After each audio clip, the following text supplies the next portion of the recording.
Hello everyone and welcome back again to a new video. और पिछले video में हमने डिस्कस किया था ऑपरेटर प्रेसिडेंस क्या होता है, और मैंने आपको एक ब्रीफ समरी दिया था कि ऑपरेटर एसोसिएटिविटी होता क्या है। तो इस वीडियो में हम इसको डिटेल में समझें कि ऑपरेटर एसोसिएटिविटी होता क्या है। तो पहले इसके डेफिनेशन की बात करें तो operator associativity tells the right order in which operators with same precedence are to be executed. इसका सिंपल सा मतलब ये है कि अगर दो ऑपरेटर्स जिसकी प्रेसिडेंस बिल्कुल भी सेम है, ठीक है, हमने देखा हुआ है कि जो प्लस माइनस है इन लोगों की ऑपरेटर्स सेम टू सेम रहती है। इनटू डिवाइड मॉड्यूलो इन तीनों के operators precedence same to same होती है। लेकिन अगर दोनों एक साथ आपके एक्सप्रेशन में आ गए तो दोनों में से कौन पहले एग्जीक्यूट होना चाहिए, ये बताना ऑपरेटर एसोसिएटिविटी का काम है। ठीक है, तो जनरली देखो अगर मैं यहाँ पर ऐसा लिख दूँ, देखो मैथ में क्या होता है, अगर हम इसको ऐसे लिख दें तो मैथ में क्या होता है कि आप चाहे इसको पहले करो चाहे इसको पहले करो, दोनों का आंसर सेम आने वाला है। मेरा बोलने का ये मतलब कि अगर हम इसको पहले कर दें माइनस वाले को, तो 2 प्लस यहाँ पर 1 आएगा, ये भी तो आपको 3 मिलेगा। ठीक है, और आप अगर ऐसे भी कर दो 5 प्लस 3 प्लस 2 जो कि आएगा 5 माइनस 2, और यहाँ पर आएगा 3, तो देखो दोनों का केस में आंसर सेम है। ठीक है, देखो कंप्यूटर में भी सेम तरह से होता है, आप चाहे इसको पहले करो चाहे इसको पहले करो, ऐसा नहीं कि दोनों में कुछ डिफरेंस आ जाएगा। लेकिन एक ऑर्डर होता है, इसमें आपको ऑर्डर नहीं होता है कि दोनों में से जो पहले आ रहा है वैसा। इस मैथ में क्या होता है कि आपको आपके ऊपर चॉइस है कि आप इस किसको पहले सॉल्व करना चाहते हो। लेकिन कंप्यूटर में क्या होता है कि ये हमेशा राइट टू लेफ्ट आता है। सॉरी, ये लेफ्ट टू राइट हो गया ना। ठीक है, तो लेफ्ट टू राइट इसका ऑपरेटर एसोसिएटिविटी होता है। इसका मतलब प्लस पहले आ रहा है माइनस बाद में, तो प्लस पहले किया जाएगा और माइनस बाद में। रिजल्ट से फर्क नहीं पड़ता, वो आपको वैसा ही मिलेगा जो आप मैथ में करते हो। ठीक है, लेकिन आपका जो कंपाइलर है वो यही प्रोसेस को आपका एग्जीक्यूट करता है। ठीक है, ध्यान में रखना हमेशा वो यही प्रोसेस को एग्जीक्यूट करता है। वो अगर उसको प्लस पहले दिखेगा तो वो प्लस पहले करेगा, और माइनस अगर बाद में दिख रहा है तो माइनस को बाद में करेगा। सपोज कर लो हम यहाँ पर माइनस को पहले रख दें और प्लस को, तब देखो दोनों की ऑपरेटर प्रेसिडेंस सेम है, लेकिन वो पहले किसको एग्जीक्यूट करेगा, इस माइनस को। ठीक है, वो पहले इस माइनस को करेगा फिर इस प्लस को करेगा। रिजल्ट से क्या फर्क पड़ रहा है, कुछ भी नहीं। लेकिन ये ऑपरेटर प्रेसिडेंस जानना आपके लिए बहुत ज़रूरी है। अब जैसा कि मैंने आप लोग को यहाँ पर बता दिया, तो बहुत लोगों को लग रहा होगा कि जनरली ऑपरेटर प्रेसिडेंस तो लेफ्ट टू राइट ही रहता सारे ऑपरेटर्स का, लेकिन ऐसा नहीं होता है। हम इसको टेबल के जरिए समझेंगे। देखो ये वाला ऑपरेटर प्रेसिडेंस वाला ही टेबल है, तो इसको मैंने हटाया नहीं था क्योंकि यहाँ पर एसोसिएटिविटी मैंने लिख रखा था। देखो इसका देखो, अधिकतर किसी का आप देख लेना, यहाँ पर आपका लेफ्ट टू राइट है। ठीक है, मैक्सिमम मैक्सिमम का आपका लेफ्ट टू राइट मिल जाएगा। तो आपको याद करना बहुत ज़्यादा आसान हो जाता है कि किसका राइट टू लेफ्ट हो। ठीक है, तो ये चीज़ समझना बहुत ज़्यादा ज़रूरी है।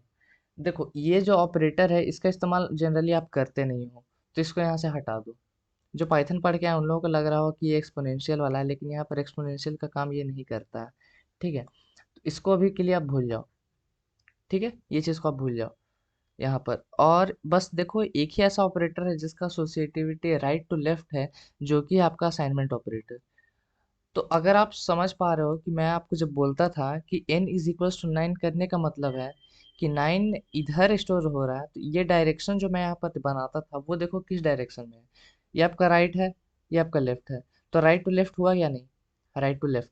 इसीलिए ये डायरेक्शन इस तरह से बनता था, क्योंकि इसका एसोसिएटिविटी ही होता है कुछ ऐसा।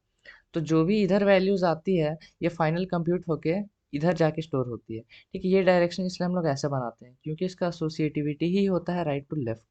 ठीक है, तो अब शायद आप लोग को इसका रीज़न समझ में आया होगा क्यों मैं हमेशा ये एरो को इधर बनाता था उधर क्यों नहीं। ठीक है, फिलहाल तो आपको एसोसिएटिविटी भी अभी तक याद हो गया होगा कि जो पहले आ रहा है वो पहले एग्जीक्यूट होगा। मैक्सिमम ऑपरेटर्स का यही केस है सिवाय असाइनमेंट ऑपरेटर्स के। ठीक है, तो ये चीज़ आपको ध्यान में रखना है। तो ऑपरेटर एसोसिएटिविटी में आपको इतना दिमाग में अब जोर देना नहीं है, बिकॉज आपके सारे ऑपरेटर की एसोसिएटिविटी वही लेफ्ट टू राइट हो गई। ठीक है, सॉरी, हाँ लेफ्ट टू राइट।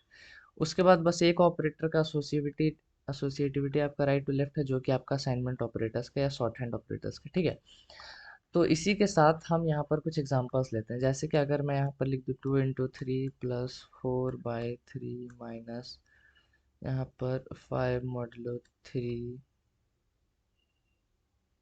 प्लस 2। ठीक है, कुछ ऐसा एक्सप्रेशन आ गया। पहले आप यहाँ पर इस एक्सप्रेशन को देखो अप्रोच कैसे करोगे। ये बन जाएगा बहुत आसानी से, मेरे को पता है, क्योंकि ये सिंपल एक्सप्रेशन समझाने के लिए यहाँ पर सिंपल लिया है मैंने। कॉम्प्लेक्स आ गया तो फंस जाओगे, इसलिए बात को ध्यान से सुनो। वैसे ऑपरेटर्स को चुनो, ध्यान से सुनना, वैसे ऑपरेटर्स को चुनो जिसका प्रेसिडेंस जो है सबसे हाई है। तो सबसे हाई ब्रैकेट का होता है, तो ब्रैकेट यहाँ पर कहीं भी मौजूद नहीं है। उसके बाद आपने याद किया था कि आपका इनटू डिवाइड मॉड्यूलस का होता है। तो खोजो क्या तीनों में से कोई है। तो देखो यहाँ पर एक आपका इनटू मिल गया, यहाँ पर आपका डिवाइड मिल गया, यहाँ पर आपका मॉड्यूलस मिल गया। तो आपको पता चल गया, चलो भैया अब सबसे पहले जो ऑपरेटर को एग्जीक्यूट करना है वो यही तीनों है। अब देखो तीनों का ऑपरेटर प्रेसिडेंस यहाँ पर सेम होता है। तो अब याद करो कि तीनों में से पहले कौन होगा। तो आप जनरली क्या करोगे, किसी को भी पहले कर दो, मैथ में आपको फर्क नहीं पड़ता है, वो सेम आपका आएगा। लेकिन कंप्यूटर ऐसा नहीं करता है। कंप्यूटर क्या करता है कि जो पहले आ रहे हैं इन तीनों में से उसको पहले एग्जीक्यूट करेंगे। अब देखो जनरली ये मत समझ लेना कि यहाँ पर इनटू पहले लिखा है, डिवाइड पहले लिखा है, मॉडुलस पहले लिखा है। ऐसा नहीं होता है। देखो इससे मतलब नहीं है कि कौन पहले आए, एग्जीक्यूट वही करेगा जो पहले आ जाए। ठीक है। तो यहाँ पर देखो, इसका ऑपरेटर एसोसिएटिविटी क्या होती है आपका, लेफ्ट टू राइट। ठीक है, लेफ्ट टू राइट होता है। तो जो सबसे लेफ्ट में आता है वो एग्जीक्यूट होता है। तो ये सबसे लेफ्ट में आ रहा है तो पहले ये एग्जीक्यूट होगा। 3+2 यानी 3 × 2 यानी कि 6। प्लस क्या एग्जीक्यूट किया जाएगा, अभी नहीं किया जाएगा, इसको रोक के रखो। फिर ये एग्जीक्यूट हो गया। उसके बाद अब जब आप लेफ्ट टू राइट जा रहे हो तो आपको फिर ये चीज़ मिला, ये आपने कर लिया, आपको फिर ये चीज़ मिला। ठीक है। तो अब 4/3 करोगे तो यहाँ पर आपको 1 मिलेगा। फिर माइनस का एग्जीक्यूट होगा, नहीं, तो माइनस का एज इट इज रखो। फिर आपका मिल रहा है यहाँ पर मॉडुलस। ये मॉडुलस को करो तो आपका रिमाइंडर क्या बचेगा, यहाँ पर 2 बचेगा। 3/5 करोगे तो आपको 2 रिमाइंडर बचेगी, फिर ये +2। तो आपका ये एक्सप्रेशन अब यहाँ पर सॉल्व हो चुका है। अब देखो नीचे वाला एक्सप्रेशन को देखो, अब कौन कौन सा ऑपरेटर्स यहाँ पर आ रहा है, आपका प्लस और माइनस ही आ रहा है। ठीक है, दो ही ऑपरेटर्स आ रहे हैं, प्लस और माइनस। इसका ऑपरेटर एसोसिएटिविटी होता है लेफ्ट टू राइट, सेम। तो लेफ्ट में पहले ये आ रहा है। ठीक है, तो पहले इसको एग्जीक्यूट करो तो ये आ जाएगा 7 - 2 + 3, +2 है लास्ट में ना, +2। ठीक है। अब अगर ये मैथ रहता तो आप यहाँ पर सिंपली से क्या करते हैं कि ये प्लस माइनस को ऐसे काट देते हैं। लेकिन कंप्यूटर ऐसा काटता नहीं है। ठीक है, वो सॉल्व कर देता है इसको। तो माइनस फिर लेफ्ट में यही, लेफ्ट मोस्ट में यही आ रहा, तो आप इसको करोगे तो यहाँ पर आएगा 5 + 2। फिर अब बचा यही, तो ये आ जाएगा 7। तो कंप्यूटर का अप्रोच ये रहता है। ठीक है। तो मतलब आपको कंप्यूटर का अप्रोच समझना बहुत ज़्यादा ज़रूरी है, कंप्यूटर किस तरह से अप्रोच करता है। आप अपना अप्रोच मैथ वाला अपने पास रखो, कंप्यूटर को अपने हिसाब से करने देना ये चीज़। ठीक है। तो ऑपरेटर एसोसिएटिविटी के ऊपर जनरली कुछ क्वेश्चंस आते नहीं है, बिकॉज सारे ऑपरेटर्स का एसोसिएटिविटी लेफ्ट टू राइट होता है। मेरा ये वीडियो बताने का बस एक मकसद था कि आपका जो मैं ये बोल रहा था कि n = 9 हमेशा इस डायरेक्शन में होता है, बिकॉज इसका ऑपरेटर एसोसिएटिविटी ही होता है राइट टू लेफ्ट। ठीक है, राइट में जो भी आ रहा है पहले उसको सॉल्व कर लो, उसके बाद आपको जो फाइनल रिजल्ट है उसको जाके एंड में आप स्टोर करो। ये चीज़ होता है। ठीक है। तो ऑपरेटर एसोसिएटिविटी में इतना ही था आप लोगों को बताने के लिए। और एक चीज़ यहाँ पर देखो, ऑपरेटर एसोसिएटिविटी की मैंने आपको बताया, एक छोटा सा टॉपिक है। अब उसके लिए मैं एक अलग से वीडियो बनाऊंगा तो बेवकूफ़ी होगा, बिकॉज वो 2-3 मिनट का ही टॉपिक है, तो उसको यहाँ पर आप समझ लो। आपने अगर यहाँ पर इंट n बनाया एक वेरिएबल, फिर अगर आप यहाँ पर सी आउट n कर दोगे तो आपको क्या मिलेगा। चलिए इसको एक बार हम कोड में देखते हैं, उसके बाद समझेंगे कि ये होता क्या है। यहाँ पर अगर मैं यहाँ पर इंट n लिख दूँ, उसके बाद मैं यहाँ पर सी आउट n कर रहा हूँ, उसको सेव करके अगर मैं रन करूँ तो देखो ये मेरे को एक नंबर दे रहा है। ठीक है, ये नंबर नहीं है, इसको नंबर मत बोलना, ये आपका गार्बेज वैल्यू है।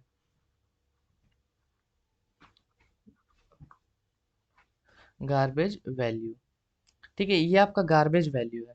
अब गार्बेज वैल्यू क्यों आता है, देखो जब भी आप एक वेरिएबल क्रिएट करते हो ना, तो अगर आप उसको खुद से एक वैल्यू इनिशियलाइज नहीं कर रहे हो, मतलब उसको एक स्टार्टिंग वैल्यू नहीं दे रहे हो, तो अपना जो कंपाइलर है क्या करता है ना, एन को एक रैंडम सा वैल्यू दे देता है, जिसको हम लोग गार्बेज वैल्यू दे देते हैं। ठीक है, अब ये नंबर रैंडम हो सकता है, कुछ भी आ सकता है। ठीक है, अगर हम इसको फिर से अगर रन करें, ठीक है, इसको हम फिर से रन करें, तो देखो हर बार आपको एक गार्बेज वैल्यू मिल रहा है। और अगर हम इस बार क्या करें, एक और वेरिएबल यहाँ पर बना लें, इंट वाई सपोज कर लो, इसको सेव करके अगर हम रन करें तो देखो यहाँ पर क्या हो रहा है, आपको डिफरेंट डिफरेंट वैल्यूज सब वेरिएबल में मिल रहे हैं। इसमें आपको ये वैल्यू मिला, इसमें आपको ये वैल्यू मिला, आर में, इन में आपको ये मिला, वाई में आपको ये मिला, आर में ये मिला। ठीक है, तो देखो कंप्लीट गार्बेज वैल्यू सब में आ रहा है, ये आपको समझ में भी नहीं आएगा। जैसे फ्लोट में देखो ये क्या आ गया, आपको समझ में नहीं आएगा। देखो एक बार हम कैर का देखते हैं यहाँ पर क्या होता है। कैर सी एच अगर हम बना लें और फिर इसको यहाँ पर सी एच लिख लें, सेव करके, उप्स, अगर हम रन करें तो देखो आपने यू नहीं दिया था, लेकिन इसने खुद का मन से कैरेक्टर उठा लिया यू। ठीक है, और ये सारा आपका गार्बेज वैल्यू है। हर बार आपका डिफरेंट आएगा, ऐसा नहीं कि सेम आएगा। देखो कुछ कुछ केस में सेम आ सकता है, जैसे देखो ऊपर में सेम आ रहा है। ठीक है, इसमें कोई ऑर्डर नहीं होता, ऑर्डर फाइंड करने की कोशिश मत करना।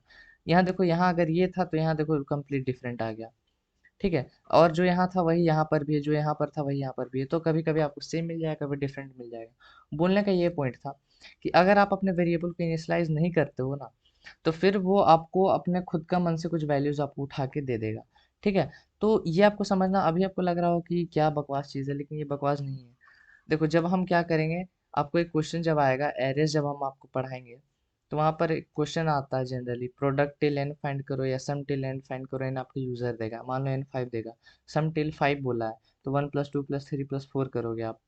ठीक है, तो आप यहाँ पर एक सम नाम के एक वेरिएबल बनाओगे, तो उसको आपको जीरो से इनिशियलाइज करना ही पड़ेगा। अगर आप सिंपली इंट सम बनाओगे और ऐड करना आप अगर स्टार्ट करोगे ना, तो वो आपको देखना कितना डिफरेंट वैल्यू दे देगा। ठीक है, तो अरे अभी तक आप लोगों ने पढ़ा नहीं है, लेकिन आपको मैं समझाने की यहाँ पर कोशिश करता हूँ। अरे मैं यहाँ पर नहीं बनाऊंगा, इसको हम फिलहाल के लिए यहाँ पर कमेंट में डाल देते हैं। सपोज कर लो हम यहाँ पर इंट सम बनाते हैं, उसके बाद हम यहाँ पर करेंगे sum is equals to sum plus 1। ठीक है, मतलब हमने पहले सम में अपना 1 ऐड किया, उसके बाद उसी तरह हम यहाँ पर अपना 2 ऐड करेंगे, 3 ऐड करेंगे, 4 ऐड करेंगे, सॉरी। तो मैं यहाँ पर क्या कह रहा हूँ कि मैं यहाँ पर एक सम नाम का मैंने यहाँ पर एक वेरिएबल बनाया है, और उसमें मैं यहाँ पर क्या कर रहा हूँ कि 1 2 3 4 और 5 को मैं यहाँ पर ऐड कर रहा हूँ। ठीक है, अब मैं इसको रन करूँ तो देखना यहाँ पर आपको क्या मिलेगा। ये सम होता है कि इतना बड़ा नंबर कभी आ सकता है कि आपको 1 + 2 + 3 + 4 + 5 करने पर कभी नहीं आएगा आपको इतना बड़ा नंबर। आपको 15 आना चाहिए। लेकिन ये आ क्यों रहा है? बिकॉज आपने अभी तक सम को क्या किया है, इनिशलाइज नहीं किया, तो वो खुद से सम में एक ऑलरेडी से, अगर मैं इस कोड को यहाँ पर लिख दूँ, यहाँ पर जल्दी से इस कोड को यहाँ पर लिख लेते हैं।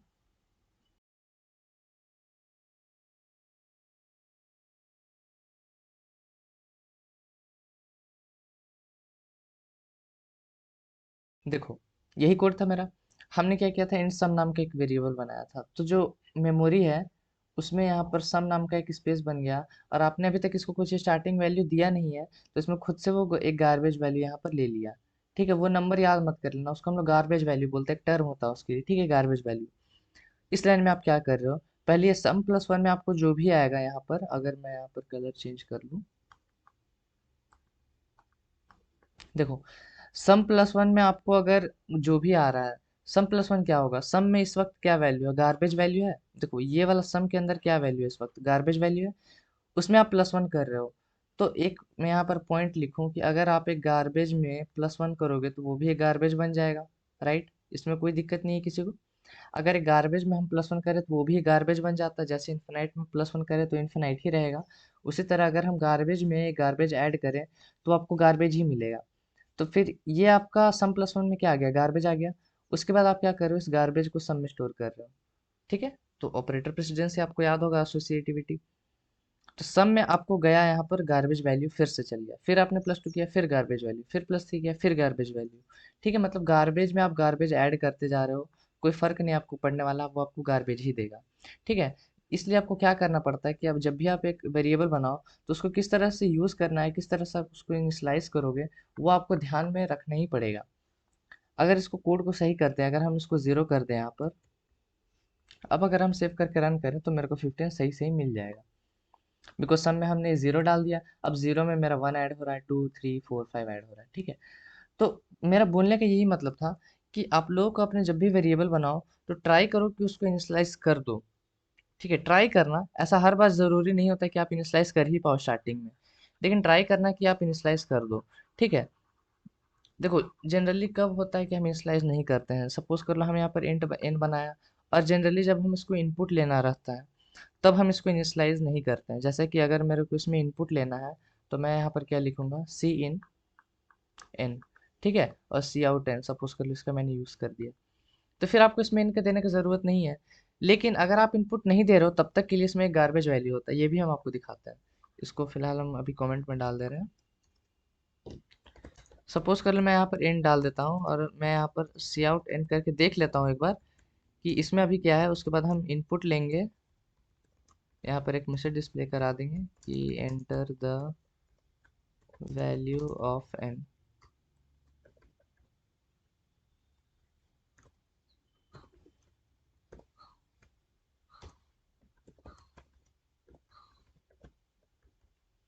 देखो इस कोड में समझो यहाँ पर क्या हो रहा है। हमने एक एन नाम का वेरिएबल बनाया है, सी आउट एन, मतलब हम बस देख रहे हैं कि एन में इस वक्त क्या वैल्यू स्टोर है। उसके बाद हम मैसेज डिस्प्ले कराएंगे कि enter the value of N. तो यूज़र वैल्यू एंटर करेगा इनका, जो कि हम सी इन से एन में इनपुट करा देंगे, ठीक है। उसके बाद सी आउट एन करा देंगे, मतलब फिर देखेंगे एन की वैल्यू क्या है। इसको सेव करके अगर हम रन करें तो यहाँ पर देखना, अभी ये गार्बेज वैल्यू है, हमने एंटर करा दिया। अब हम वैल्यू एंटर करते हैं, सपोज कर लो 56, तो देखो इस बार 56 आ गया। तो इसका मतलब ये है कि जब तक आप एक वेरिएबल में इनपुट नहीं लोगे ना, तब तक उसमें गार्बेज वैल्यू स्टोर्ड रहेगा ही रहेगा, ठीक है। ये चीज़ ध्यान में रखना। और जब आप इनपुट ले लोगे तो वो गार्बेज वैल्यू हट के आपका जो आपने वैल्यू दिया वो चला जाएगा उसमें, ठीक है। तो अगर आपका ऐसा कुछ इंटरव्यू में कुछ क्वेश्चन पूछता है कि by default if you have not initialise the value of any variable, if you print the value of that variable what will be the output. Question अगर इंग्लिश थोड़ा सा कॉम्प्लेक्स हो गया तो सुने हिंदी में, कि आपने अगर एक वेरिएबल बनाया है एन नाम का, या फिर कोई भी वेरिएबल आपने बनाया, उसको अगर आपने इनिशियलाइज नहीं किया, मतलब कोई स्टार्टिंग वैल्यू नहीं दिया है, और आप उस वेरिएबल के वैल्यू को प्रिंट करा रहे हो, तो आपको क्या मिलेगा। जनरली ये लोग आंसर देते हैं 0 या फिर 1, लेकिन दोनों में से कुछ भी नहीं होता। अब आपको पता है कि वो गार्बेज वैल्यू होता है, ठीक है। अगर एक वैल्यू इनिशियलाइज नहीं है तो फिर वो आपको एक गार्बेज वैल्यू देगा। तो ये चीज़ समझना बहुत ज़्यादा ज़रूरी है, ठीक है। तो ये छोटा सा टॉपिक था जो मैंने आपको यहाँ पर बता दिया, और इसी के साथ ख़त्म करेंगे ये वाले वीडियो को। प्लेलिस्ट को सेव कर लेना अभी तक आपने नहीं किया है तो। मिलते हैं आपसे नेक्स्ट वीडियो में। Till then keep coding and bye bye.